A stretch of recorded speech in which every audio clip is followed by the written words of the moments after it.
Fox News host Sean Hannity blasted what he called the corrupt media in America because it is openly rooting for President Donald Trump to fail in his efforts to denuclearize North Korea after the dramatic and sudden cancellation of the Singapore summit.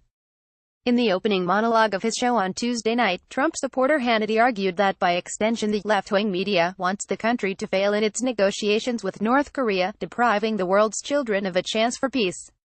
President Trump canceled his June 12 summit with North Korean leader Kim Jong Un after the regime called Vice President Mike Pence ignorant and stupid, and failed to show up at pre-summit talks with U.S. officials on logistics for the meeting in Singapore. Pence had suggested Kim faced the same fate as Libya's Muammar al-Gaddafi if he did not make a deal. In a letter to Kim Jong Un, criticized for its unusual tone and style, Trump bemoaned the tremendous anger and open hostility of recent North Korean statements, and said though he had been very much looking forward to meeting the dictator, he felt the summit could no longer go ahead. Fox News host Sean Hannity is seen in the White House briefing room in Washington, D.C., on January 24, 2017.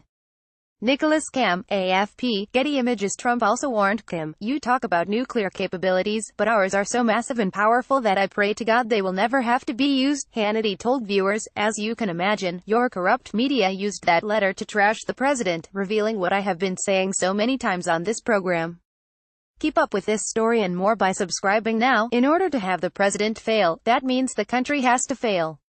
They're openly rooting for the president to fail. Even if a more peaceful world is at stake for our children." Since his letter, Trump has suggested that the talks could still go ahead.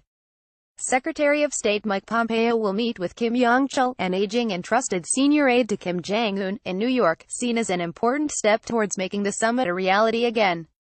Hannity said, as the president's historic talks now with Kim Jong-un weigh in the balance, despite what you are hearing from the left-wing media in this country, we have full reason to believe and be hopeful about the potential upcoming talks with North Korea. The conservative host played a montage of criticism of President Trump, with several people on the MSNBC and CNN networks deriding his note to Kim as a childish breakup letter. Breakup letter.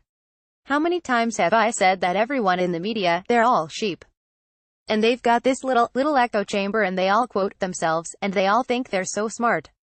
Hannity said, so while the media's quick to bash the president during every twist and turn in what is a negotiation, they need to learn the art of the deal with North Korea. They're more than happy to ignore the president's historic diplomatic triumphs. Hannity, whose show is one of cable's most watched, then cited the 17 American prisoners held abroad and released under the Trump administration.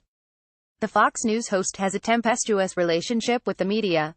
It's actually becoming funny now. The liberal media, they can't stop talking about me. They're obsessed, he said on a recent show after reports of his financial dealings emerged. Hannity came under attack for failing to disclose his relationship with Trump's embattled longtime lawyer and fixer Michael Cohen, despite using his show to promote the president and defend Cohen multiple times. Hannity dismissed the criticism, saying he only had a handful of conversations about real estate with Cohen. He was then linked to shell companies which have spent at least $90 million on hundreds of homes across America with help from the Federal Housing Department. Hannity did not disclose any commercial relationship with the U.S. Department for Housing and Urban Development (HUD) when interviewing Ben Carson, its secretary, on his show. He said in a subsequent statement that all his business is above board and a private matter.